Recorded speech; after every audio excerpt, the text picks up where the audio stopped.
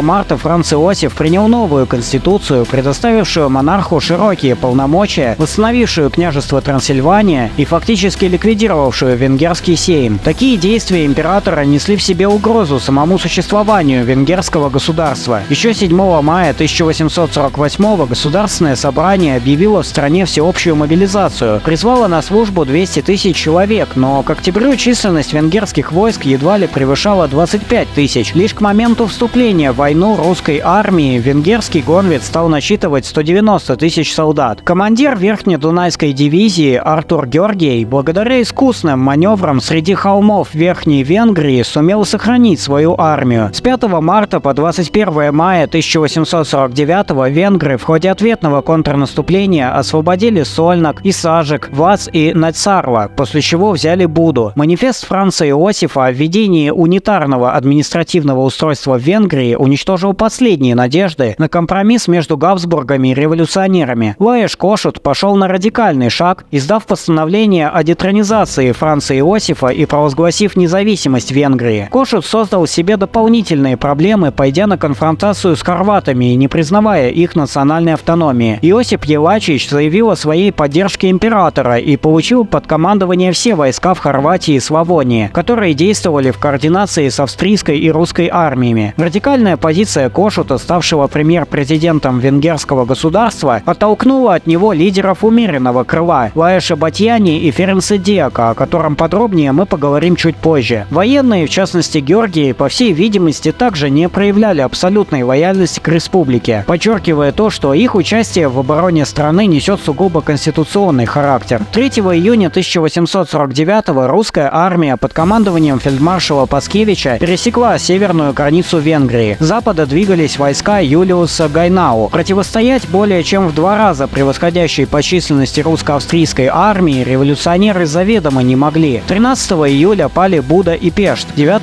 августа корпус Дембинского сдал Темешвар. Лишь когда все реальные возможности к сопротивлению были исчерпаны, Кошут стал искать компромисс с народами Венгрии. Он заключил соглашение с Николаем Бауческу о признании всех национальных прав румын. Но это уже не могло хоть сколько-нибудь увеличить силы разгромленной армии, едва превышавшие 30 тысяч человек. 11 августа 1849-го Кошут передал свои полномочия Георгию и со своими соратниками эмигрировал в Турцию. Позднее султан, опираясь на традиции гостеприимства, отказался выдавать лидера венгерской революции австрийским властям. 17 августа по 5 сентября капитулировали последние очаги сопротивления – Арат, Мункач и Комаром. Венгерская революция потерпела поражение, в стране установилась военная диктатура и режим неоабсолютизма. После подавления венгерской революции была установлена так называемая Баховская система, названная по имени министра внутренних дел Александра Баха. Усиливались цензура и бюрократизация, также ликвидировалась автономия национальных окраин. В Венгрию были переброшены дополнительные военные и полицейские формирования из Австрии. Однако все эти меры так и не смогли сплотить народы империи вокруг Габсбургов и повысить международный авторитет страны. Более того, к концу 1850-х годов она, по сути, оказалась в изоляции, не желая Нежелание Австрии активно участвовать в Крымской войне на стороне антироссийской коалиции привело к разладу ее отношений с Францией, а интервенция австрийцев в Дунайские княжества, которые Россия традиционно рассматривала в качестве своей сферы интересов, привела к фактическому разрыву русско-австрийских связей. Поражение в войнах с Францией 1959 года и Пруссией в 1866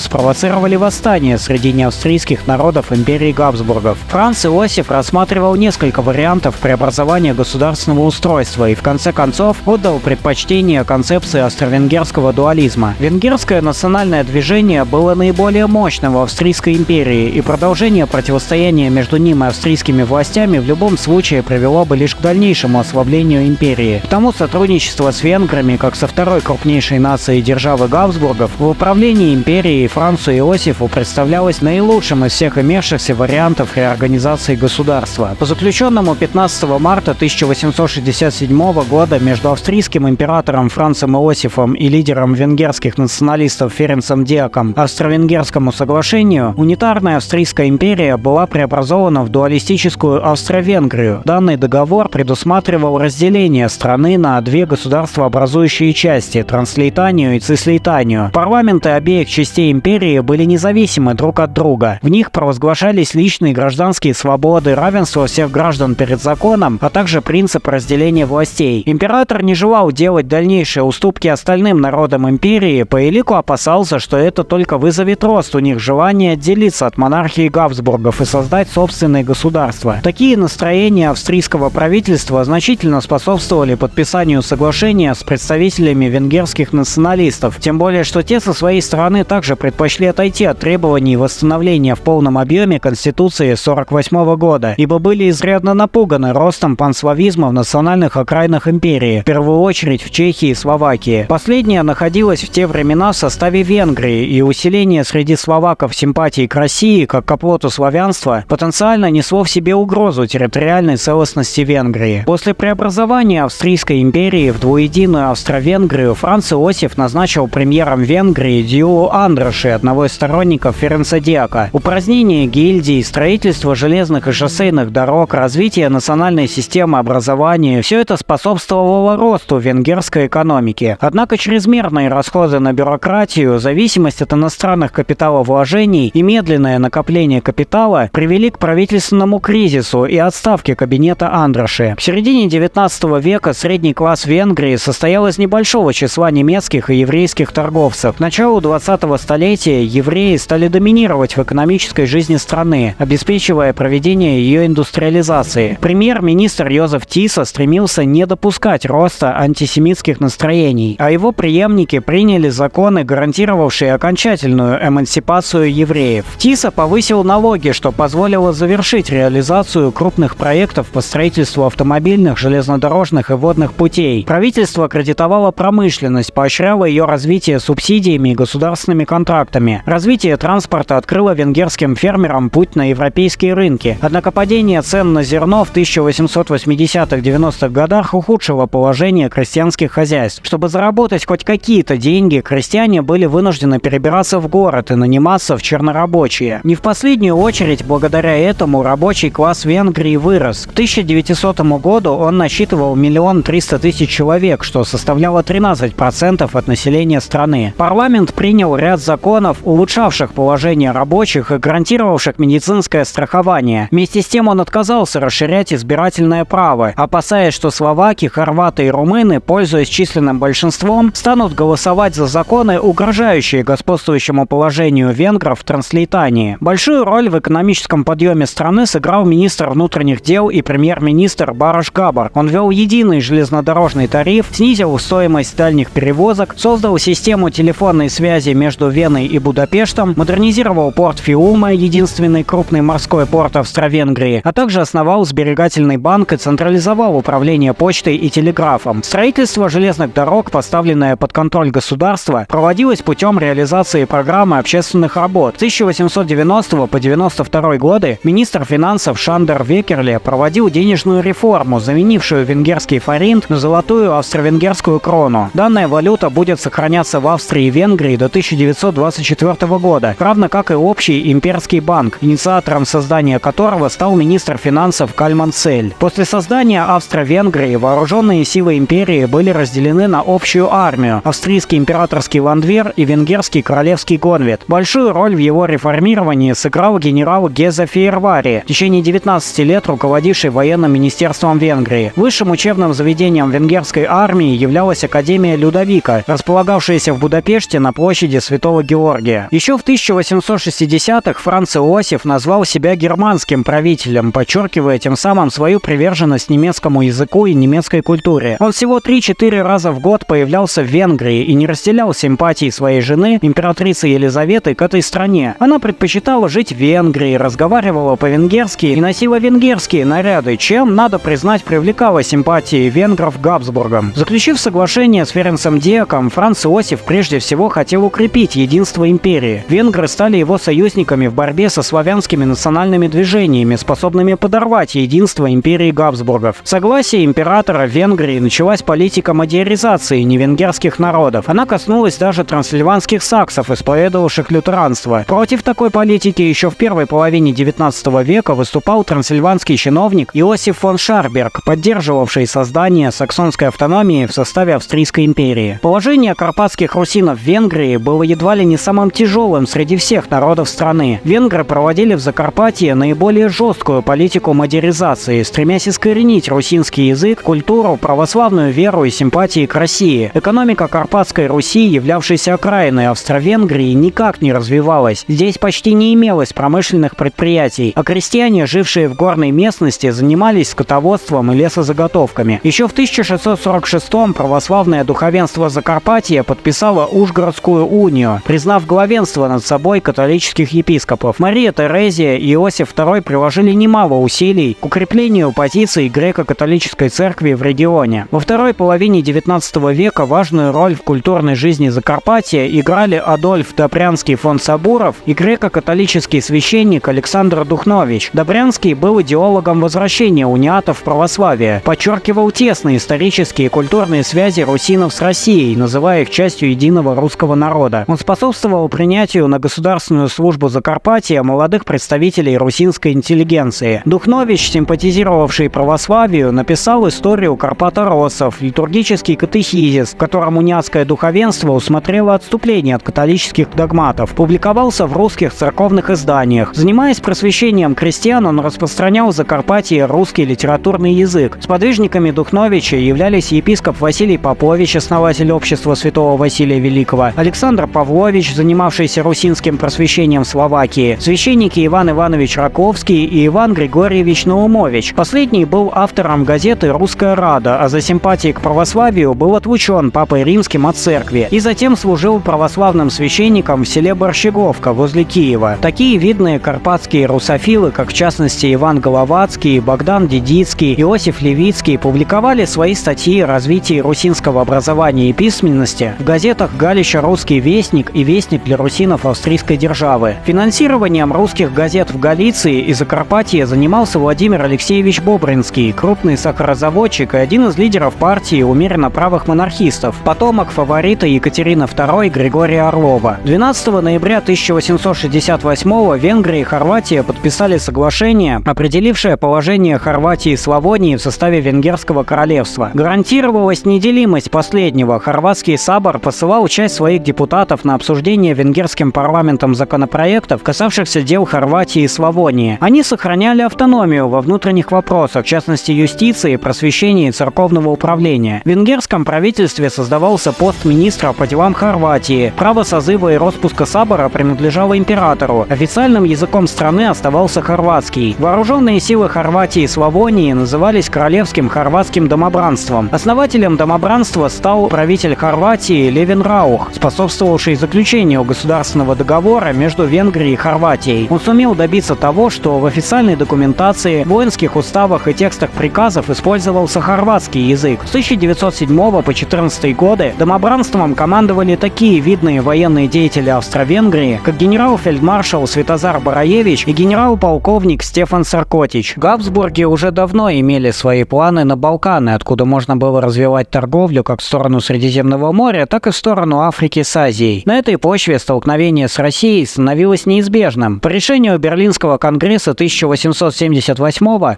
Австро-Венгрия получила право на протекторат над Боснией и Герцеговиной, что значительно укрепляло ее позиции на Балканах и создавало серьезную угрозу для Сербии, чьей союзницей и покровительницей как раз была Россия. Присоединение Боснии и Герцеговины не встретило единодушного одобрения со стороны венгерской элиты. Кальман-Сель подал в отставку с поста министра финансов, считая, что данный шаг усиливает национальный кризис в империи. Кондоминиумом Боснии и Герцеговина управляли совместно австрийские и венгерские чиновники. Эта территория не являлась административной частью ни Транслейтании, ни Цислейтании. В 1908 году Алоис фон Эренталь добился от министра иностранных дел России Извольского признания аннексии австро-венгерскими войсками Боснии и Герцеговины. Этот шаг вызвал серьезный дипломатический скандал и едва не спровоцировал войну между Россией и Австро-Венгрией. Как то показали дальнейшие события, Габсбурги одержали пирровую победу. Заполучив территории, они спровоцировали рост антиавстрийских настроений на Балканах, которые в том числе угрожали и территориальной целостности Венгрии. Стремясь предотвратить дальнейшее развитие национального кризиса в империи, в 1906 году политик и юрист румынского происхождения Аурел Попович предложил план федерализации Австро-Венгрии, создание 15 автономий для каждого народа страны. Он писал: «Большое разнообразие происхождения, языка, обычаев и быта разных народов требует от империи Габсбургов такой формы государственного управления, которая могла бы гарантировать, что ни один из народов не будет притеснен, ущемлен или угнетен другим в своей национальной политике, саморазвитии, культурном достоянии, одним словом, в своем понимании жизни». В 1913 году Союз писателей Австро-Венгрии развил идеи Поповича и предложил создать от 10 до 18 республик, каждая из которых имела своего президента, избираемого на 7 лет. Во главе страны стоял король, чья власть была ограничена Конституцией. Создание национальных партий запрещалось. В качестве государственного языка предлагалось использовать латынь. Каждый из регионов отвечал за свою часть общего экономического производства. Таким образом, выход из состава государства обрекал бы того на коллапс. Но премьер-министр Венгрии Иштван Тиса сразу же дал понять, что скорее поднимет мадьярскую национальную революцию, чем допустит изменения государственного устройства страны. Как мы уже говорили, автономия славянских народов и румын угрожала доминированию мадьяр в Венгерском королевстве, чего Тиса никак не мог допустить. Отец Иштвана Тисы, Кальман Тиса, занимал пост премьер-министра Венгрии в течение 15 лет, с 1875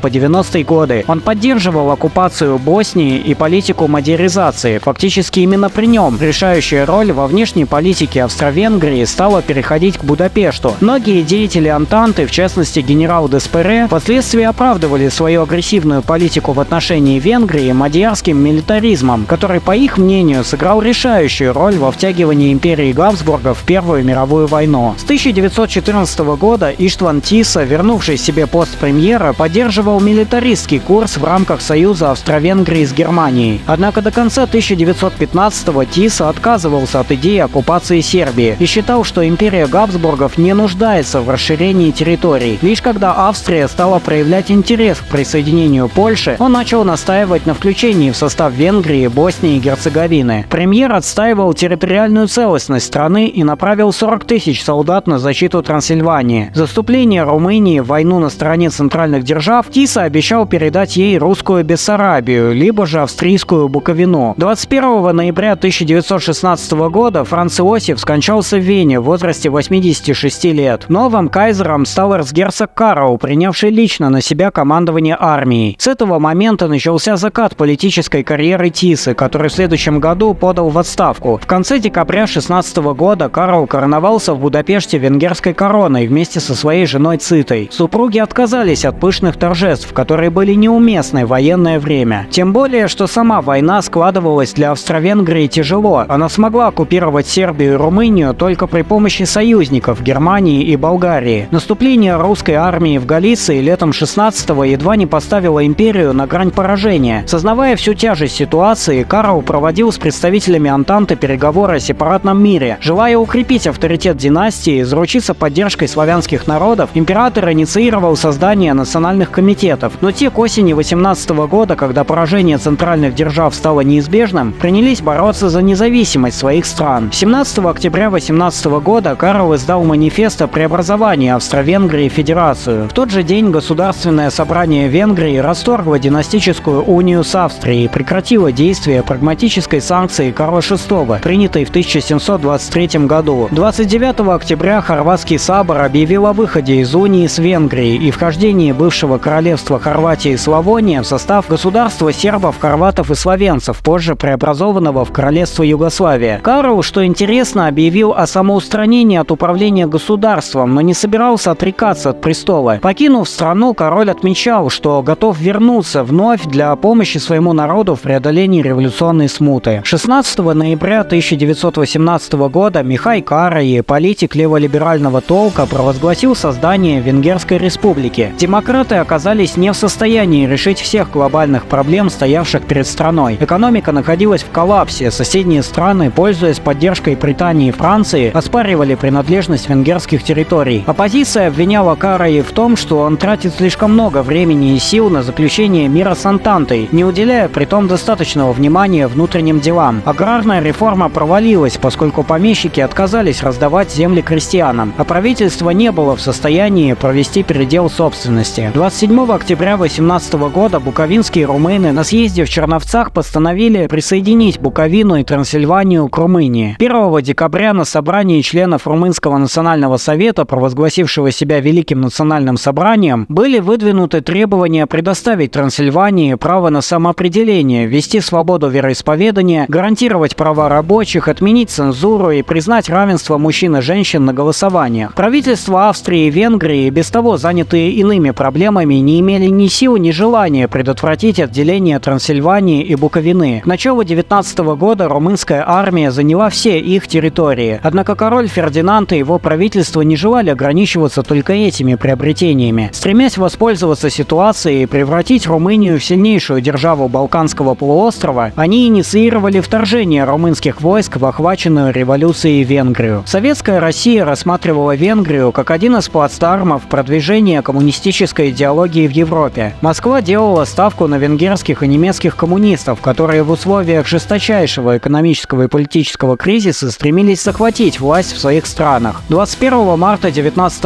года Караи, утративший всякий контроль над Венгрией, передал власть социал-демократам. Те, в свою очередь, провели переговоры с коммунистами и договорились объединиться в Венгерскую социалистическую партию. Однако 23 марта лидер коммунистов Бела Кун получил от Ленина указание начать вытеснение социал-демократов из правительства. Антиклерикальная политика коммунистов, национализация земли и реквизиции вызвали возмущение венгерского крестьянства. Красноармейцам приходилось подавлять постоянные восстания, которые все больше ослабляли Советскую Республику. Одновременно сторонники Юлы Гембеша и адмирала Миклоша Хорти, о котором более подробно мы поговорим чуть позже, формировали на юге Венгрии национальную армию, получавшую поддержку от Антанты. Политическим центром венгерских белых стал город Сегет. 4 апреля 1919-го представители Антанты предложили Беле Куну соблюдать выдвинутые еще правительству Караи требования признать право народов Венгрии на самоопределение. В ответ они выражали готовность занять благоприятную позицию Будапешту на мирных переговорах и снять блокаду страны. Переговоры зашли в тупик, когда Кун потребовал отвести румынские войска к реке Муреш. Пока венгерские дипломаты вели переговоры с Антантой, правительство стремилось выиграть время для подготовки предстоявшей войны с Румынией и Чехословакией. Началось формирование частей Красной гвардии под командованием Матиаша Ракоши, который впоследствии будет руководить правительством Венгерской Народной Республики. Генеральный штаб Красной армии возглавлял будапештский немец Аурел Штромфельд, видный военный стратег и автор труда «Подготовка к новой войне». Ее составляли как элитные части бывшего королевского Гонведа, так и слабо обученные добровольцы. Среди солдат преобладали патриотические, а не коммунистические настроения. Прежде всего, они сражались за свое отечество, оказавшееся в кольце врагов. 16 апреля 19 года Румыния, в соответствии с достигнутыми ранее соглашениями с Антантой, начала вторжение в Венгрию. Румынские войска, разделенные на группы север и юг, окружили Сикийскую дивизию и заняли Дебрецен, заставив противника отступать за Тису. С 27 апреля по 1 мая чехословацкая армия заняла Мункач и Мишкольц. Югославы захватили Мако и Надьбок. Антанта призвала румынское командование остановить дальнейшее продвижение, поскольку не была заинтересована в полном падении Венгрии и чрезмерных захватах Румынии, способных спровоцировать в будущем дальнейшие конфликты в регионе. Последняя преследовала собственные интересы, что провоцировало напряженность в ее отношениях с Антантой. Румынские войска грабили венгерские города и деревни, что, однако, не мешало затем Бухаресту требовать от Будапешта выплаты больших репараций. Получив подкрепление в лице рабочих рабочих будапештских заводов, а также призвав офицеров-ветеранов австро-венгерской армии на защиту страны, Штрамфельд начал контрнаступление. На севере оно развивалось настолько успешно, что в первой половине июня 19 года на занятых территориях Чехословакии была провозглашена Словацкая Советская Республика. Румынские войска, стоявшие у Тисы, оказались под угрозой флангового обхода, а все контратаки по наступавшему противнику провалились. Антанта потребовала теперь уже от Венгрии остановить продвижение войск, угрожая полномасштабной интервенцией. Кун распорядился вывести армию Словакии. В знак протеста Штрамфельд покинул пост начальника генштаба. Румын обязали отступить к демаркационной линии, но те заявили, что сделают это только после демобилизации венгерской армии. Венгры начали наступление за Тису в направлении Аради, Арада и Сатмара, рассчитывая поднять коммунистическое восстание в Румынии. Однако румынская армия, большая часть бойцов которой являлась ветеранами Первой мировой войны, сражалась за свою страну и имела высокий моральный дух. К тому же в Румынии действовала французская военная миссия и работали военные советники. С 20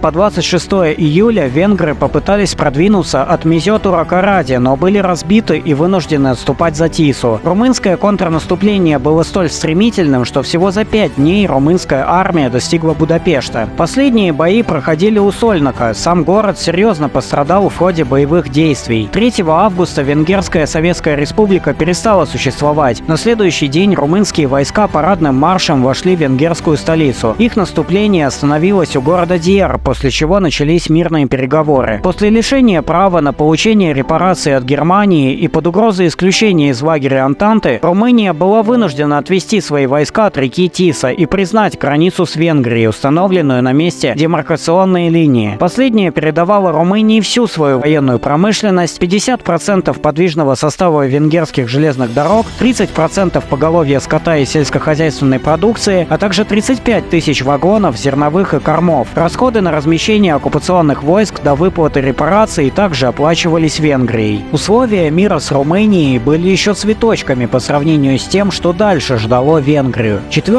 июня 1920 года в 16:32 по центральноевропейскому времени ее представители во главе с Альбертом Апоньи подписали Трианонский мирный договор. Страна утратила 2/3 своей территории, где проживало 3 миллиона этнических венгров, лишилась выхода к морю и флота, 88% лесных ресурсов, 83% производства чугуна и 67% банковско-кредитной системы. Для сдерживания венгерского реваншизма Румыния, Югославия и Чехословакия образовали так называемую Малую Антанту. Венгрия заведомо не могла на равных сражаться с превосходящим врагом, что лишь усиливало у венгров обиду на своих соседей и чувство незащищенности. В стране стали популярны лозунги «Нет, нет, никогда» и «Верните все». До 1938-го государственные флаги Венгрии были приспущены, а ученики венгерских школ каждое утро читали молитву о воссоединении Родины. В стране устанавливались памятные мемориалы и кресты. Один из таких был установлен в Кёсиге. Последствия Трианонского договора оказались настолько масштабными, что они и сегодня продолжают влиять на политику венгерского премьера Виктора Орбана. В это самое время на политическую авансцену вышел адмирал Миклош Хорти, в годы Первой мировой войны командовавший австро-венгерским флотом. Ранее Хорти был адъютантом Франца Иосифа и, несмотря на исповедание кальвинизма, до конца жизни оставался монархистом. Войдя в начале 1920-го в Будапешт, на белом коне адмирал объявил, что прощает грешную столицу. Сим пафосным жестом он знаменовал свой приход к власти в качестве регента восстановленного венгерского королевства. Да, Хорти сегодня является уникальным и по-своему трагичным историческим мемом. Регент без короля, адмирал без флота. Видео на похожую тему выходило на канале Underground History, ссылка будет в описании к ролику. Монархические убеждения венгерского Колчака, однако, не помешали ему затем дважды помешать попыткам последнего императора и короля Карла I Габсбурга вернуть себе трон Венгрии. Объяснялось это не честолюбием самого Хорти, вкусившего прелести верховной власти. Он был лишен каких-либо амбиций и искренне считал, что исполняет долг перед страной в самый тяжелый час ее истории. Хорти прекрасно понимал и безуспешно пытался объяснить это Карлу, что реставрация монархии спровоцирует Францию и ее союзников на объявление войны Венгрии, и то, что данный шаг в условиях подавляющего военного превосходства Антанты обернется для страны политическим самоубийством. Карл не внял доводам Хорти и попытался организовать военный мятеж, подавленный войсками регента. После своего возвращения в Португалию Карл до конца жизни считал назвал своего бывшего адмирала предателем. Тяжелый политический и экономический кризис способствовал укреплению власти Хорти в Венгрии. Адмирал усилил имущественный ценз, ограничивавший избирательные права населения, а также отменил принцип тайного голосования. Усиление контроля над обществом со стороны Хорти не помешало, однако, Лиге наций принять Венгрию в свои ряды 18 сентября 1922 года и предоставить той заем в 250 миллионов золотых крон. Они были направлены на кредиты сельскохозяйственным угодьям, энергетические предприятия, развитие транспортной сети и туризма. Рост иностранного капитала венгерской экономики усиливал внешний долг страны. Земельный вопрос оставался в Венгрии крайне актуальным, поскольку помещики сохраняли свои права и собственность, что вызывало протесты крестьян и мелких землевладельцев. С 1920 по 1931 годы премьер-министром страны был Иштван Бетлен. В обмен на прекращение преследований против евреев и левых, Бетлен предоставил сторонникам Хорти государственные должности и денежные выплаты. В 1921-м он заключил пакт Бетлена-Пейера, который установил компромисс между властью и социал-демократами, а также профсоюзами. Премьер согласился легализовать их деятельность в обмен на отказ тех от распространения антиправительственной пропаганды, организации политических забастовок и выступлений крестьян. Уровень жизни последних продолжал оставаться низким, равно как и у рабочих. 60% крестьян являлись безземельными, многие из них были вынуждены работать практически даром. Промышленный сектор развивался не настолько быстро, чтобы обеспечивать работой всех крестьян и выпускников высших учебных заведений. Ситуация усложнялась тем, что венгерская система образования была ориентирована на изучение гуманитарных наук, а не инженерного дела и других технических специальностей. Правительство Хорти, опиравшееся на дворян и так называемых витязей, получивших этот титул от регента, как кавалеры учрежденного Хорти ордена доблести, выступало против социальных реформ, чем настраивало против себя широкие слои населения. Великая депрессия 1929-го привела к краху экономик Германии, Венгрии и других европейских держав. Но если национал-социалисты смогли воспользоваться этим в своих интересах и прийти к власти в Германии, поскольку мало кто оказался готов защищать Веймарскую республику, то Хорти сумел не допустить роста влияния Венгрии радикальных партий левого и правого толка. В то же время венгерский диктатор увидел в нацистской Германии потенциального союзника в борьбе с Малой Антантой. Венгрия претендовала на югославскую воеводину, румынскую Трансильванию и южные территории Словакии. Германия аналогично имела территориальные претензии к Чехословакии и стремилась захватить Судеты, где большинство населения составляли немцы и где располагались важнейшие промышленные предприятия страны. Хорти оставался монархистом и консерватором, националистом, ставившим верность вере и отечеству выше так называемой классовой борьбы. Сближали его с Гитлером общее неприятие большевизма и экономические интересы. Германия была сильно заинтересована в венгерской, равно как и румынской нефти для своей растущей военной промышленности. Венгерский премьер Дюла Гембеш подписал торговое соглашение с Берлином, которое увеличивало объемы экспорта и импорта в Германию практически в 3 раза. Ежегодный темп экономического роста Венгрии с 1934 по 1940 годы превышал 10%, а число промышленных рабочих с 1933 года выросло в 2 раза. Фюрер был также готов удовлетворить территориальные претензии своего союзника. По итогам венских арбитражей Румыния была вынуждена уступить часть Трансильвании Венгрии. Сербия утратила воеводину, а южные земли Словакии были захвачены венгерской армией в ходе короткой словацко-венгерской войны 1939 года. Хорти был противником России и Советского Союза, о чем сам неоднократно высказывался. Тем не менее, после начала войны Германии с СССР адмирал быстро стал понимать, во что втянул свою страну из-за тесных связей с Гитлером. С 1942 года он вел безуспешные переговоры с союзниками о сепаратном мире. В стране росли антивоенные настроения, проходили митинги с требованиями демократизации Венгрии и разрыва союза с Германией. Сознавая ценность своего венгерского союзника, Гитлер подарил Хорти на его 75-летний юбилей роскошную яхту, чем, по словам самого регента, привел того в восторг. Несмотря на это, лояльность Хорти уже давно вызывала у Берлина большие вопросы. С приближением Красной армии к территории Венгрии немцы стали принимать меры по отстранению регента от власти. В августе 1944-го адмирал отправил в отставку прогерманское правительство Деместаяи, что стало для немцев последней каплей. После объявления о перемирии с СССР 15 октября Хорти был арестован и переправлен в Германию. К власти ненадолго пришел Ференц Савоши, лидер фашистской партии «Скрещенные стрелы». После Второй мировой войны в Венгрии была установлена Народная республика, существовавшая до 1989 года. С началом 2000-х годов к власти в стране стал приходить Виктор Орбан, который занимает пост премьер-министра с 2000 2010 года. В 2012 Конституция Венгрии была изменена. Из ее названия было убрано слово «республика». Сегодня Венгрия проводит консервативную внутреннюю политику, стараясь лавировать между Западом и Востоком. Как показывают опросы, в стране весьма популярны монархические настроения, а наиболее предпочтительным кандидатом на венгерский трон является Георг, он же Дьорть Габсбург, 93 года проживающий в Будапеште и возглавляющий сегодня императорско-королевский дом Габсбургов. Венгрия – страна с очень тяжелой и трагической судьбой. Она продолжает чтить свои исторические традиции и, будучи малым государством по европейским и мировым меркам, ведет упорную борьбу за сохранение своей идентичности. Венгерские памятники архитектуры и сегодня украшают города не только самой Венгрии, но и Словакии, Румынии, Хорватии и Закарпатья. Венгрия на протяжении практически тысячи лет являлась королевством. В разное время ее правители претендовали на господство не только на Балканах, но и во всей Восточной Европе. Знание истории Венгрии позволяет лучше понять суть процессов, происходивших в этом регионе на протяжении Средневековья и Нового времени. Потому ее изучение представляет собой большой интерес как для любителей истории, так и для специалистов.